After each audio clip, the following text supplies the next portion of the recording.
90% of dudes rapping, they ain't nice as me.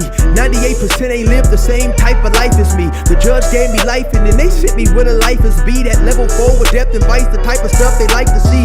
Two choices, fight or flee.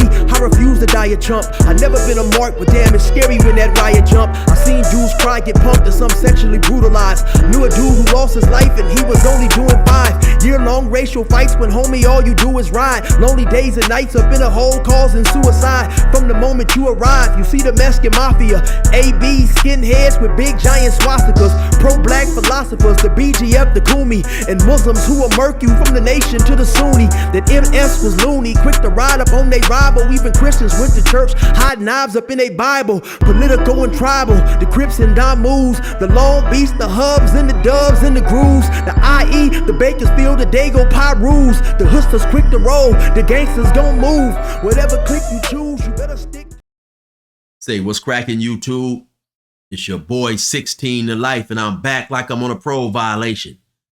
Guard down. Now let's hop right up into this story. Now, from time to time, people who never been to prison or people who may not be from California ask me about the dynamics between the Crips and the Bloods in California prison. They want to know, like, if it's on-site beef, if it's like the, stuff they may have seen in the movie Colors or whatever. And for the most part, the answer is no. And actually, in some situations, you may have Crips and Bloods even kicking it, hanging out or whatever, because when you locked up over a period of time with people, you guys may be on the same tier, you're playing basketball, you might be playing dominoes or cards or whatever. Eventually you develop rapport and you realize that even though this dude's mom may have bought a house in this neighborhood or raised him over there, or this dude is affiliated with this dude is a cool dude. So, yeah, a lot of times in some instances, you have Crips and Bloods who definitely, have good rapports and hang out with each other. Now, this story takes place around 2009 at a prison called CMC East. There happened to be a dude on my tier who was a Blood named Hustle. Hustle was from Fruittown Brim. We used to play basketball together, and sometimes when I'd rap, he'd come over there and listen to us rap and stuff like that. So we had developed a friendship. A little later on, Hustle brought one of his friends over to meet me, and this dude was a Blood, and his name was Philos. Philos was from Inglewood family. Now, around that time, Philos was maybe 19, 20. He was about 5'7", maybe 150 pounds. He was definitely a slim, small dude.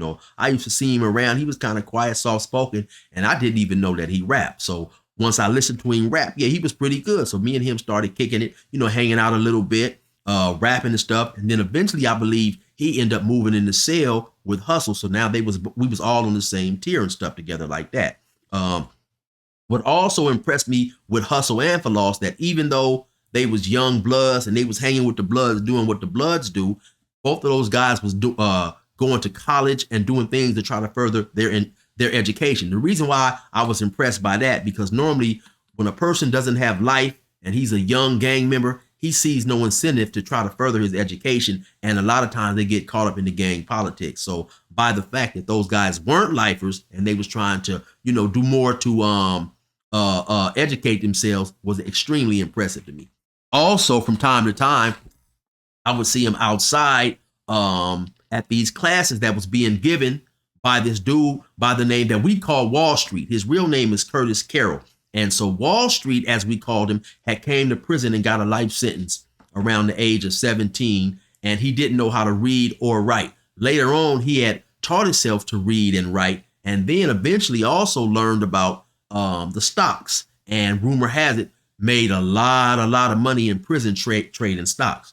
So then what he was doing, he was giving classes, teaching other people about learning stocks if they was interested. And I would see Hustle and Philos at these classes. And then later on, I'd see him in the day room on the tier, going over what they learned and stuff like that. So fast forward to around 2011, I get caught with a cell phone. Due to me getting caught with a cell phone, I'm transferred to a prison by the name of North Kern. North Kern was a reception center, but now they had opened it up into a main line and was sending a whole lot of people from a lot of different prisons there. So when I get there, Philos is there. So now I wanted to, later on, once I got there, I wanted to go to the store. Now, the problem is I had restitution. Restitution is a monetary fine that the judge gives us sometimes when we're in court. And so if you had restitution, when they would send you money, they would deduct a portion of the money to go towards restitution. When I first got to prison, restitution was 22%. So if somebody sent me 100, they would take $22. I'd have 78. By this time, restitution had hiked all the way up to 55%. So now out of 100, I only had $45 to go to the store, which is not a lot of money at all. So what we would do, to circumvent that, we would find people who didn't have restitution or had paid off their restitution and send them the money and give them a few dollars instead of giving all that money to the state. And so I got at Philos. I said, hey, homie, can I send you some bread? He was like, yeah, go ahead or whatever. So I believe I sent him 120, 150, whatever it was, right? And so a couple of days later, in the course of talking to another one of my homeboys, I said, oh, yeah, I'm getting ready to go to the store in a minute. I sent Philos some money. He was like, oh, homie, you shouldn't have done that. I was like, why? He said, man, Philos been running around here getting into fights and all type of stuff with his homies. I'm like, what, Philos? He like, yeah. Now, it was surprising to me because at the other prison I was with, like I said, Philos was out the way. He was low key. But that just goes to show you, you can't judge a book by its cover. So yeah, my homie goes on to tell me Philos is running around here taking off on his homies and stuff like that. And like I say, Philos wasn't no big dude by any means. So I'm like, damn, that's crazy, right? So in a couple of days, maybe, it was time to go to the store. And me and Philos happened to be in different buildings at that point. So now they called us to go to chow at night, about 5:30, 6 o'clock at night. So I'm going to chow. I'm walking with my building, 4 building, I believe 5 building was already in the chow hall. So now, as I get up in the chow hall, all of a sudden I look up, beep, boop, bop, boop, bop, beep, beep, boop, bop, bop. I look up Philos, and one of his homeboys is squabbing. So of course, eventually the police see it. They run over there, yard down. You know, everybody had to lay down in the chow hall. They get Philos and the dude he was fighting. They take him on out.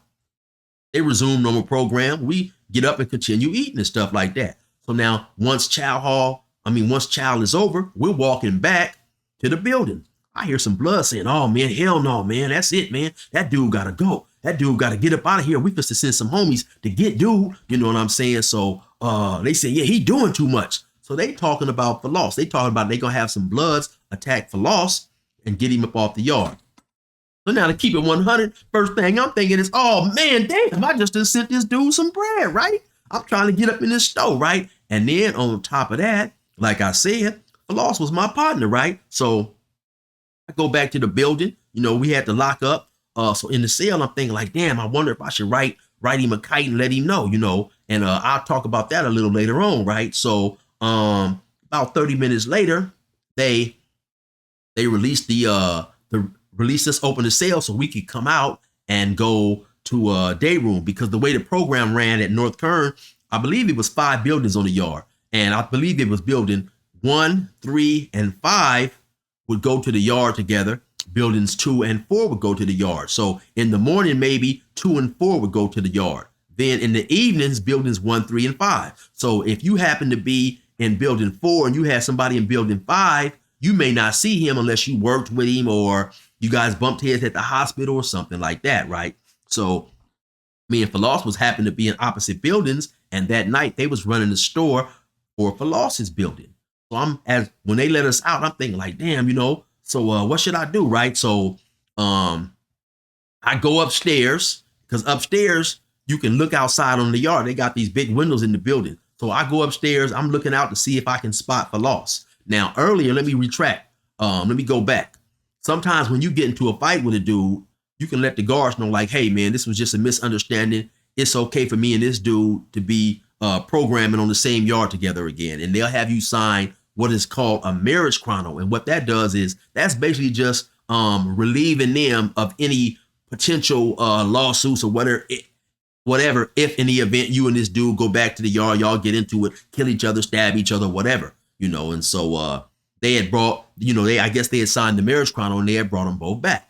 So now I go upstairs I'm looking to see if I can see Philos. Sure enough, I spot him. He's outside on the track walking. He got a white laundry bag over his shoulder, which is what we would use when we would go to the canteen to put, you know, our items and stuff like that in. So I'm seeing him walking around the track. Now, normally people that's trying to get right to the store, when they come out of the building, they go right across to the yard to the store. But I'm noticing Philos is like walking around the track. So all of a sudden I look up, bing, bing, boom, bop, boom, bing, bing. I see Philos. He ran up on some dude. They started squabbing. Then another dude rushed him from the side. Boom, bop, mop, mop, bing, boom, boom. So they over there, they squabbing, they doing their thing.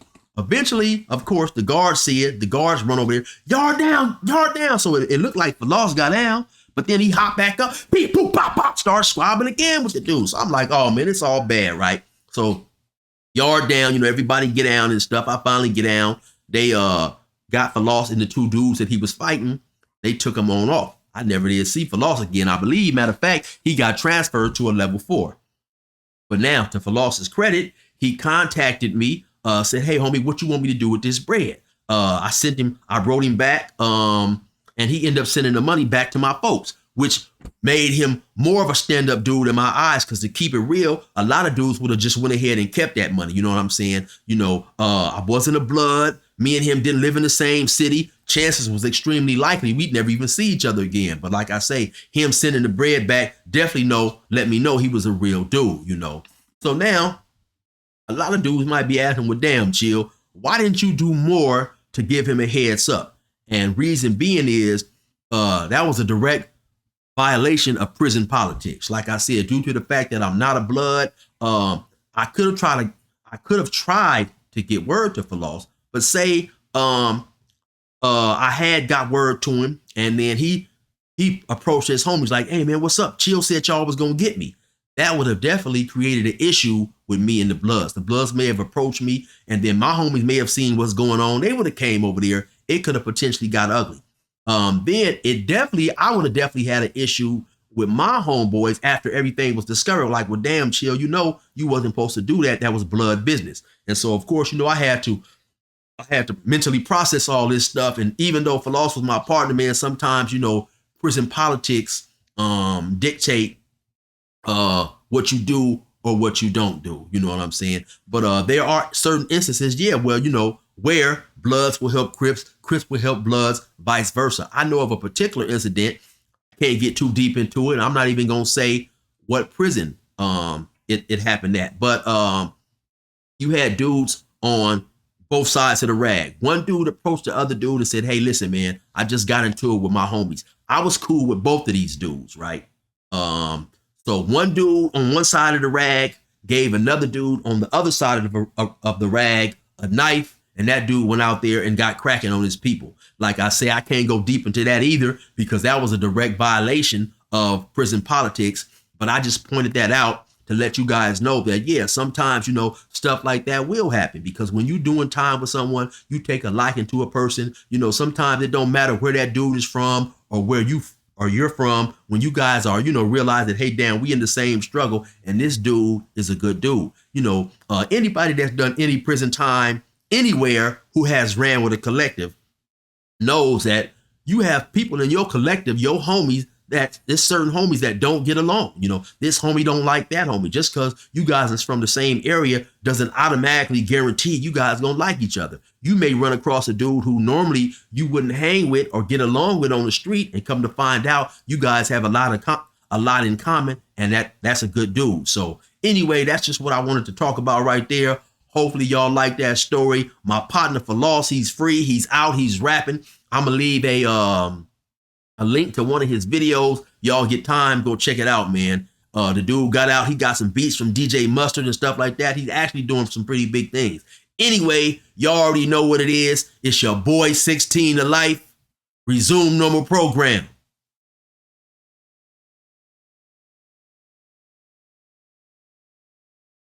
Them crackers let me out the gate, now the pressure's on. We about to get this shit straight like a pressing cone. The wrong cat to get aggressive on. I bring the bitch up out of niggas while you think they got them dresses on. My reach long and that's the best type. To have some dirty white boys come and smoke you like a meth pipe, and leave your chest bright red like a fire truck. Kicking your mom's door at night, nigga, and tie her up. I'm wild as fuck and I'm respected by the new youth. I put this pistol in their ear like a Bluetooth. I blow their brains on they new coupe and have red everywhere just like a function full of soup whoops. Tell your troops I deal with beef like a butcher. My 4-5 pump more guys than Ashton Kutcher. Line pusher, quick to bury your clown. Nigga, I stayed in the park like the merry-go-round. Get it? The game greasy, bitch, they can't need me. Oh, you niggas don't know my name. The game greasy, bitch, they can't need me. I'm out here doing my thing. The game greasy, bitch, they can't need me.